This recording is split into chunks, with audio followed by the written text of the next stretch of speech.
ईशान ने सभी के सामने जोड़े हाथ और मांगी माफी और यहीं पर आएगा सीरियल गुम है किसी के प्यार में जबरदस्त ट्रैक। जी हाँ दोस्तों, अब शो के अपकमिंग ट्रैक में आप देखेंगे कि जहां रीवा की चाल में पूरा भोसले परिवार फंस जाता है तो वहीं सभी को अपनी बात कहने का और ना समझाने का कोई मौका देता है कोई भी, और उल्टा सभी लोग मिलके सभी को गलत साबित कर देते हैं। जहां सभी अकेली पड़ जाती है और ईशान के इस बिहेवियर से काफ़ी ज़्यादा हर्ट हो जाती है, क्योंकि ईशान सर ने बिना पूरा सच जाने सभी को जिम्मेदार ठहरा दिया, जबकि सभी की तो कोई गलती भी नहीं थी। अब शो के अपकमिंग ट्रैक में आप देखेंगे कि जहां ईशान के कहने पर रीवा तो रुक जाती है, लेकिन सभी बिना बताए ही सुबह होते ही घर से चली जाती है। तो वहीं सभी के घर छोड़ के चले जाने की बात सभी घर वालों को पता चल जाती है और किसी को भी ये बात पता नहीं होती कि आखिर सभी कहाँ गई है। जहां ईशान के तो होश ही उड़ जाते हैं और उसे भी समझ नहीं आ रहा होता कि आखिर सभी कहाँ जा सकती है।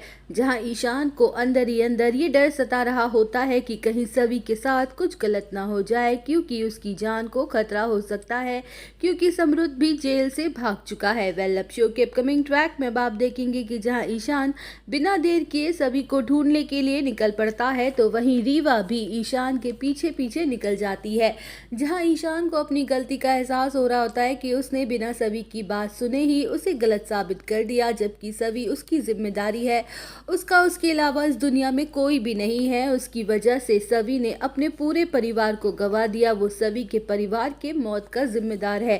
अब शो के अपकमिंग ट्रैक में आप देखेंगे कि जहां ईशान सभी को ढूंढ निकालता है तो वही सभी ईशान से साफ साफ कह देती है कि उसे अब और उसका एहसान नहीं लेना है, बल्कि वो खुद अपने बलबूते अपनी जिंदगी जिएगी और ना ही उसे किसी की सहारे की जरूरत है। जहां ईशान सभी के सामने हाथ जोड़ के अपनी गलती के लिए माफी मांगता है और इंसिस्ट करता है कि वो उसके साथ वापस घर लौट के चले, क्योंकि उसने उसकी हरनी ताई से वादा किया था कि वो सभी का साथ देगा और उसका ख्याल रखेगा। तो वहीं दोस्तों, ईशान की रिक्वेस्ट को एक्सेप्ट कर लेगी क्या सभी? क्या कर देगी ईशान को माफ? ये जानने के लिए आप सब बने रहिए हमारे साथ। वीडियो को लाइक, चैनल को सब्सक्राइब करना ना भूलें।